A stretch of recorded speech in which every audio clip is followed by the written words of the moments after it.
Hello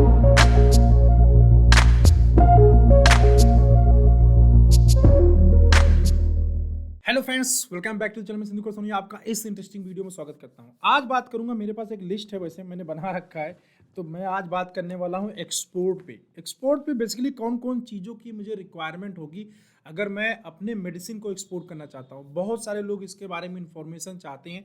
वैसे ये subject काफ़ी बड़ा है, इसके अंदर मल्टीपल स्टेप्स इन्वॉल्व होते हैं, बट मैं यहाँ पे शॉर्ट में बताने की कोशिश करूंगा। और मैं कोई इसमें एक्सपर्ट बंदा भी नहीं हूँ कि जिसको बहुत ज़्यादा एक्सपोर्ट का नॉलेज है। ये चीज़ मैं आपको बहुत पहले ही क्लियर कर देता हूँ। बट हाँ, इतने टाइम के एक्सपीरियंस के बाद, बहुत सारे लोगों के साथ कनेक्ट होने के बाद, एक्सपो और अदर चीज़ें ज्वाइन करने के बाद, जितनी इन्फॉर्मेशन मेरे पास में है वो इन्फॉर्मेशन मैं आपको शेयर करूँगा। इससे आपको मोटा मोटा आइडिया लग जाएगा, प्लस जो डिफिकल्टीज हैं वो आपको पता लग जाएगी कि अगर आप एक्सपोर्ट करना चाहते हैं मेडिसिन को अदर कंट्रीज के अंदर, चाहे अपने नेबरहुड कंट्रीज हो, अपना नेपाल हो गया, श्रीलंका हो गया, अफगानिस्तान हो गया, म्यांमार हो गया, इन सब कंट्रीज के अंदर, या फिर यूरोपियन कंट्रीज के अंदर, या फिर अफ्रीकन कंट्रीज के अंदर, राइट। तो क्या सिस्टम होता है, कैसे कैसे इसके लिए प्रोसेस किया जाता है, वन बाय वन सारी चीजें मैं आपको बताऊंगा। सबसे पहले ये जान लीजिए, पहला स्टेप ये है कि अगर आप मेडिसिन को एक्सपोर्ट करना चाहते हैं फ्रेंड, इंडिया से किसी अदर कंट्री के अंदर, आपका बजट काफी अच्छा होना चाहिए। मतलब आपका जो बजट होना चाहिए, कम से कम मान के चलो 1 CR के ऊपर ही होना चाहिए, क्योंकि इसमें मैं जो सारे प्रोसीजर आपको बताऊंगा उसके अकॉर्डिंग जो है आप अपने आप से ही समझ जाएंगे। लेकिन कम से कम बजट इतना मान के चलो 1 CR के आसपास का बजट आपके पास होना चाहिए जब एक्सपोर्ट के अंदर जाते हैं। मेडिसिन एक्सपोर्ट करने के लिए पहले आपको कुछ बेसिक लाइसेंसिंग की जरूरत पड़ती है। तो पहला स्टेप है लाइसेंसिंग एक्वायर करना, राइट। तो जो इंडिया के अंदर मार्केटिंग करने के लिए रिक्वायरमेंट होता है, फार्म मेडिसिन सेल करने के लिए, वो आपको ड्रग लाइसेंस की रिक्वायरमेंट होती है, फूड की रिक्वायरमेंट होती है, एंड GST की रिक्वायरमेंट होती थी। ये बेसिक चीजें तो आपके पास होनी ही चाहिए। इसके बाद आपको एक बाहर गुड्स को सेल करने के लिए अदर कंट्री में आपको एक्सपोर्ट एंड इंपोर्ट लाइसेंस की रिक्वायरमेंट होती है, जो गवर्नमेंट ऑफ इंडिया इशू करती है। आप गवर्नमेंट ऑफ इंडिया को अप्लाई करके किसी एजेंट के थ्रू या डायरेक्टली अप्लाई करके वहां से आप इस लाइसेंस को एक्वायर कर सकते हैं। इसके बाद दूसरा स्टेप होता है आपको ये डिसीजन लेना कि आप कौन सी कंट्री के अंदर इसको एक्सपोर्ट करना चाहती हैं। मतलब आज आप ये वेस्ट इंडीज के अंदर एक्सपोर्ट करना चाहते हैं, या नेपाल के अंदर एक्सपोर्ट करना चाहते हैं, ऑस्ट्रेलिया के अंदर एक्सपोर्ट करना चाहते हैं। ये डिसीजन लेना कि कौन सी स्टेट के अंदर, मींस कौन सी कंट्री के अंदर सबसे पहले आप एक्सपोर्ट करेंगे। आपको ये डिसीजन इसलिए लेना पड़ता है कि वो हर एक कंट्री के ऑलमोस्ट जो है अपना जो कंट्रोलिंग बॉडी है वो डिफरेंट डिफरेंट है, राइट। तो कहीं USFDA से, अगर हम अमेरिका के अंदर जाते हैं, हमें USFDA अप्रूव्ड जो प्लांट है इंडिया के अंदर, उसी के साथ हम जो है वही मेडिसिन, उन्हीं से मेडिसिन मैन्युफैक्चर करके उनके स्टैंडर्ड पे दे सकते हैं। ऐसे अगर अफ्रीकन कंट्रीज की बात करें तो कुछ कुछ कंट्रीज के अपने अलग स्टैंडर्ड्स हैं, नॉर्म्स हैं, जो कि इंडिया के अंदर अप्रूव्ड जो प्लांट है सिर्फ वहीं से मेडिसिन वो लेंगे, बाकी किसी और से नहीं लेंगे। But most of the condition के अंदर क्या होता है, WHO अप्रूव्ड जो प्लांट्स होते हैं वहां से अदर जो कंट्रीज हैं वो एक्सेप्ट कर लेती हैं। अगर अफ्रीकन कंट्रीज की बात करें या अपने नेबरहुड कंट्रीज की हम बात करें तो हाँ। इसके अलावा जैसे मैंने बताया कि अलग अलग स्टैंडर्ड भी होता है, तो ये चीज आपको पता होना चाहिए। जिस भी कंट्री के अंदर आप एक्सपोर्ट करना चाहते हैं वहां के टर्म्स एंड कंडीशन क्या है, किस स्टैंडर्ड पे मेडिसिन वो लेते हैं। तीसरे पॉइंट की बात करें तो वो है आपका PR मतलब होता है प्रोफेशनल रिसर्च। आप अपना एडवर्टाइज कैसे करेंगे, इसमें आपकी वेबसाइट जो कंपनी की होगी वो काफी ज्यादा हेल्प कर सकती है। हाँ, अगर आप इंडिया के अंदर ऑलरेडी मार्केटिंग कर रहे हैं तो इससे भी काफी ज्यादा इंपैक्ट पड़ता है जब आप अफ्रीकन कंट्रीज को स्पेशली मार्केट करने जाते हैं। इससे क्या होता है कि वहां की जो थॉट प्रोसेस थिंकिंग आती है कि चलो इंडिया के अंदर कोई काम कर रहा है तो अच्छा ही वर्क कर रहा होगा, राइट। जैसे हम लोग अगर अमेरिका की कोई कंपनी आके यहाँ प्रोडक्ट लॉन्च करती है और अमेरिका के अंदर बहुत अच्छा ऑलरेडी परफॉर्म कर रही है तो हमको कैसा आता है, ट्रस्ट आता है, राइट। बहुत सारे अपने यहाँ भी एक्सपोर्ट होकर मेडिसिन आती हैं। इसलिए जो है आपको अपना वेबसाइट आपका काफ़ी अच्छा होना चाहिए। कोशिश ये करें इंडिया के अंदर ऑलरेडी आप मार्केटिंग करते रहें, इससे आपके पास डेटा होगा, प्लस आपके पास रिव्यूज़ होंगे, तो आपको इजी होगा किसी और कंट्री के अंदर अपने प्रोडक्ट का अप्रूवल करना, ठीक है।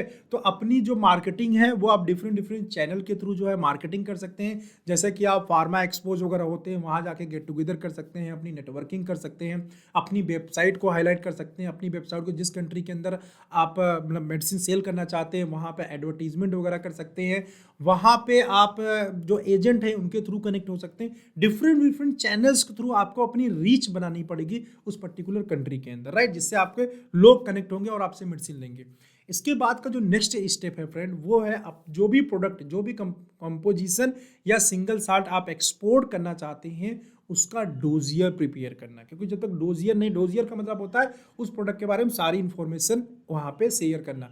डोजियर बनाया जाता है जो कि एक पैकेट होता है इन्फॉर्मेशंस का, और वो डोजियर आपको जिस भी कंट्री के अंदर एक्सपोर्ट करना चाहते हैं उस कंट्री के अंदर आपको अप्रूव कराना पड़ता है। जब तक आपका प्रोडक्ट अप्रूव नहीं होगा तब तक उस कंट्री के अंदर आप एक्सपोर्ट नहीं कर सकते हैं। तो जिस भी कंट्री के अंदर आपको एक्सपोर्ट करना है उस कंट्री के अंदर प्रोडक्ट को आपको गवर्नमेंट से अप्रूवल लेना पड़ता है। और ये जो अप्रूवल वाला प्रोसेस है समथिंग अराउंड मान के चलिए 1 साल का टाइम ले लेता है, और अच्छा खासा पैसा भी लगता है इसके अंदर, राइट। इसीलिए मैंने बोला बजट आपका ज़्यादा बड़ा होना चाहिए। 2 लाख रुपए, 5 लाख रुपए, 10 लाख रुपए, जैसे जैसे जुगाड़ होता है उसी हिसाब से लगता है।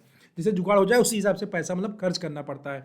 तो आपको अपने पर्टिकुलर साल्ट का जो है अप्रूवल लेना पड़ेगा किसी भी पर्टिकुलर कंट्री के अंदर एक्सपोर्ट करने के लिए। तो आप ये ले सकते हैं। इसके लिए 2 तरीके से अप्रूवल बेसिकली किया जाता है। एक तो वहीं के किसी एजेंट के साथ आप टाई अप कर ले, और टाई अप करने के बाद जो है अपना प्रोडक्ट अप्रूव करा ले उस स्टेट के अंदर, मतलब स्टेट मीन्स कंट्री के अंदर, और या फिर आप जो है अपना खुद का ऑफिस उसी कंट्री के अंदर इस्टेब्लिश कर दे। ज़्यादातर कंट्रीज जो ऐसा प्रीफर करती हैं जिनका ऑफिस होता है उनको प्रेफरेंस थोड़ा ज़्यादा दिया जाता है। आपने अपना ऑफिस इस्टेब्लिश कर दिया, वहाँ अपना बंदा कोई डाल, मतलब इंडिया से ही बंदे को वहाँ पे भेज दिया जो कि वहाँ उनके साथ जो वहाँ का लोकल बंदा है उसके साथ टाई अप करके सारे वर्क को देख रहा है। इससे थोड़ा सा काम जो होता है स्मूथ हो जाता है, ईजी हो जाता है, प्लस थोड़ा सा ट्रस्ट रहता है कि हमारा काम हो जाएगा। वहाँ के एजेंट के ऊपर हम ट्रस्ट तो कर सकते हैं, लेकिन कुछ भी गड़बड़ किया तो यहाँ से कंट्रोल कर पाना थोड़ा सा मुश्किल हो जाता है। अब जो कोई भी यहाँ से आपका काम देखने के लिए अदर कंट्री जाएगा वो अच्छा खासा सैलरी भी आपसे लेगा, प्लस आपको उसके रहने खाने उठने बैठने सारा अरेंजमेंट भी करना पड़ता है, because of that reason cost ज़्यादा आता है। अब ये जो मैं तरीका बता रहा हूँ ये सभी कंट्रीज़ के लिए, आपके नेपाल में भी करना हो तो यही प्रोसेस यूज करना पड़ेगा, बांग्लादेश में भी करना पड़ेगा, सभी कंट्रीज़ के लिए, राइट। इसके बाद अगर आपका प्रोडक्ट वहाँ पे अप्रूव हो जाता है, जितने भी प्रोडक्ट फ्रेंड आपका अप्रूव्ड हो जाएगा उतने प्रोडक्ट वहाँ सेल करने के लिए आप एलिजिबल हो जाते हैं। हाँ, जो भी प्रोडक्ट आपके अप्रूव हो जाते हैं उनका लाइसेंस भी रिन्यूअल करना पड़ता है, 5 ईयर 10 ईयर, जो भी उसके कंट्री के रूल्स होंगे उसके अकॉर्डिंग आपको अप्रूव कर। जैसे अपने यहाँ DCGI है, जब भी कोई बाहर से आता है यहाँ अप्रूवल कराता है उसके बाद यहाँ पे सेल करता है, ऐसे हर एक कंट्री के अंदर अपने अपने रेगुलेटरी बॉडीज होती हैं। तो वहाँ पे आपको अप्रूव होने के बाद आप प्रोडक्ट सेल करने के लिए एलिजिबल हो जाते हैं। जब आपका प्रोडक्ट वहाँ पे अप्रूव हो गया अब आपको वहाँ पे बायर सर्च करना है। बायर मीन्स आपका प्रोडक्ट कौन सेल करेगा।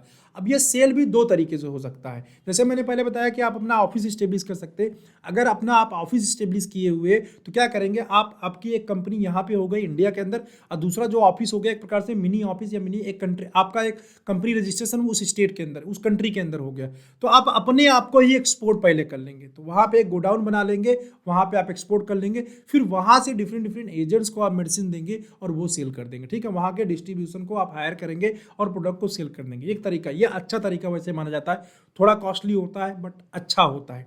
इसमें अच्छाई क्या होती है, अच्छाई ये होती है कि मान लीजिए वही प्रोडक्ट वहाँ पे सेल नहीं हो रहा है तो वहाँ लोकल ऑफिस है तो बंदों को अप्रोच कर सकती है, राइट। कोई वैकेंसी हो गई, चाहे मतलब किसी जो डिस्ट्रीब्यूटर छोड़ दिया, लेके काम कर रहा था छोड़ दिया, कुछ भी हो गया, मतलब वहाँ पे ऑफिस रहने की वजह से आपका कंट्रोल पूरा बना रहता है, तो ये एक अच्छी चीज़ होती है। दूसरा जो तरीका है फ्रेंड, उसमें क्या होता है, आपको एजेंट के साथ में टाई अप करना पड़ता है। जो जिस भी कंट्री के अंदर आप बेचना चाहते हैं वहाँ के कंट्री के एजेंट के साथ, डिस्ट्रीब्यूटर के साथ आपको टाई अप करना पड़ता है। ये डिस्ट्रीब्यूटर मिलते कहाँ पे है, जैसा कि मैंने पहले बताया, जब PR आपको मैंने बताया था, ये आपको इंडिया के अंदर एग्जीबिशन में बहुत सारे लोग आते हैं, वहाँ पे आपको मिल सकते हैं।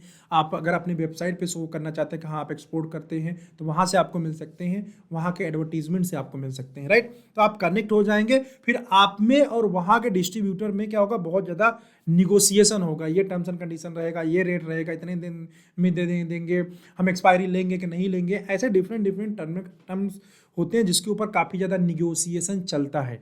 आफ्टर निगोसिएशन, इंडिया के अंदर हम कोई चीज़ खरीदने जाते हैं निगोसिएशन करते हैं जम के, वैसे ही वहाँ भी ज़बरदस्त तरीके से निगोसिएशन होता है। आफ्टर निगोसिएशन सब कुछ फिक्स हो जाता है कि हाँ भाई 25% आप मुझे एडवांस देंगे, 50% एडवांस देंगे, तब मैं माल भेज दूंगा, जब वहाँ माल पहुँच जाएगा तब हमें पूरा गुड्स दे देंगे, पूरा पैसा दे देंगे, या फिर स्टार्टिंग करने के लिए 25% देंगे, जैसे माल बन के रेडी हो जाएगा और शिपमेंट होने के लिए रेडी होगा तब बाकी का पेमेंट डाल देंगे। तो ऐसे डिफरेंट टर्म्स एंड कंडीशंस होते हैं जिसके ऊपर आपको निगोशिएट करके फिक्स करनी है चीज़ें।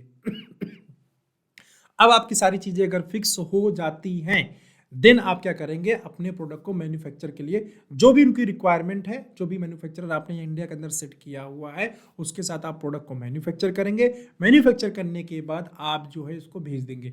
हाँ, ये मैन्युफैक्चर इंपोर्ट एक्सपोर्ट करने में बहुत सारे डॉक्यूमेंटेशन की हेल्प जरूरत लगती है, तो यहाँ पे आपको बीच में मीडिएटर बहुत सारे एजेंट होते हैं। हाँ, आप बोलोगे सर मेरे पास एजेंट का नंबर है, नहीं मेरे पास किसी एजेंट का नंबर नहीं है, बट हाँ यहाँ पे इंडिया के अंदर बहुत सारे कंसल्टेंट हैं जो कि इस काम में हेल्प करते हैं। मेरे नॉलेज में फिलहाल कोई कंसल्टेंट नहीं है, क्योंकि ये सारी चीज़ें जो इन्फॉर्मेशन मैं आपको बता रहा हूँ, मेरा एक फ्रेंड है जो कि खुद ही ये सारा काम करता है, बट वो किसी रेपुटेड कंपनी के अंदर काम कर रहा है।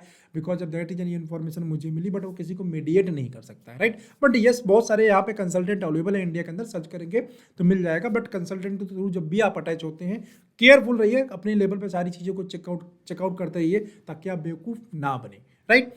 तो बस आपको टर्म्स एंड कंडीशन साइन होगा, प्रोडक्ट मैन्युफैक्चर होगा, मैन्युफैक्चर होकर भेज दीजिए और वहाँ पे कस्टम से वो छुड़ा लेगा गुड्स को, और उसके बाद आपका माल बिकना शुरू हो जाएगा। एक बार ये सारा प्रोसेस शुरू हो जाता है तो फिर कंटिन्यूअस जनरली चलता रहता है, प्रॉब्लम्स नहीं आती हैं। हाँ, जितने प्रोडक्ट का आप अप्रूवल लिए रहेंगे पर्टिकुलर कंट्री के अंदर, उतने ही प्रोडक्ट आप सेल कर सकते हैं, ठीक है। उसके अलावा एक्स्ट्रा प्रोडक्ट नहीं सेल कर सकते। बाकी तो मैंने सारी चीज़ें लगभग यहाँ पे बता दी हैं, जितने पॉइंट्स मैंने नोट किए हुए थे। मोटा मोटा ये प्रोसीजर होता है। अगर आप इंपोर्ट एक्सपोर्ट में एक्सपर्ट बनना चाहते थे, करके ही होगा। हाँ, तरीका मैंने पूरा बता दिया। अगर आपको और कोई डाउट है, कोई कन्फ्यूजन है, और कुछ भी आप जानना चाहते हैं इसके लिए, ठीक है, तो आप मुझे कमेंट कर दीजिएगा, मैं वहाँ पे बता दूंगा। और हाँ, कुछ लोगों ने मुझे पूछा था स्कोप कैसा है। स्कोप देखो बहुत अच्छा है। ऑर्डर हमेशा बहुत ही मोटा मिलता है, छोटा ऑर्डर नहीं मिलता, क्योंकि शिपिंग टाइम ही 2 महीने है, क्योंकि बाई एयर नहीं, बाई मतलब वाटर जाता है ये, तो शिपिंग टाइम ज़्यादा है, तो ऑर्डर काफ़ी बड़ा आता है, मोटा ऑर्डर मिलता है। और वहाँ पे गवर्नमेंट सप्लाई में जाता है, ट्रस्ट बहुत सारी जगह सप्लाई होता है। बट ओवरऑल वही है जो पहले के मैंने सारे आपको झंझट बताएं, ये थोड़ा सा टफ होता है काम करना, ये इतना ईजी प्रोसेस नहीं होता है।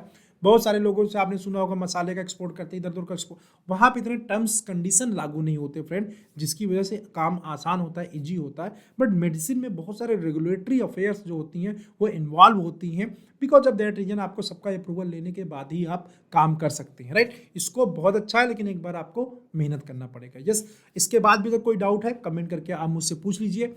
जितनी भी इन्फॉर्मेशन मैंने फ्रेंड बताई, अगर आपको अच्छा लगा हो तो एक लाइक कर दीजिएगा, जिससे मुझे काफ़ी ज़्यादा अच्छा लगता है आप लोगों के लिए ऐसी इन्फॉर्मेटिव वीडियो बनाने के लिए। और यस, अगर आपको कोई डाउट है, कुछ भी प्रॉब्लम फेस कर रहे हैं फार्मा स्टार्टअप के अंदर, कंसल्टेशन का नंबर मैंने डिस्क्रिप्शन में दे दिया है, वहाँ जाके कंसल्टेशन कॉल बुक कर सकते हैं। इस साल की जो कंसल्टेशन फ़ी है वो 800 रुपीज़ है। आप मेरे नंबर पे करके कॉल बुक करके मुझसे डिटेल में डिस्कशन कर सकते हैं। हाँ, जो टाइम ड्यूरेशन है वो 1 आवर का है। नाउ इस साल से टाइम लिमिट स्टार्ट हो गया है कंसल्टेशन कॉल के ऊपर, तो 1 आवर का कंसल्टेशन आपको मिलेगा वहाँ पे, राइट। चलो, आई होप आपको वीडियो अच्छा लगा होगा। मिलता हूँ ऐसी किसी इंटरेस्टिंग वीडियो में next time. Bye, take care.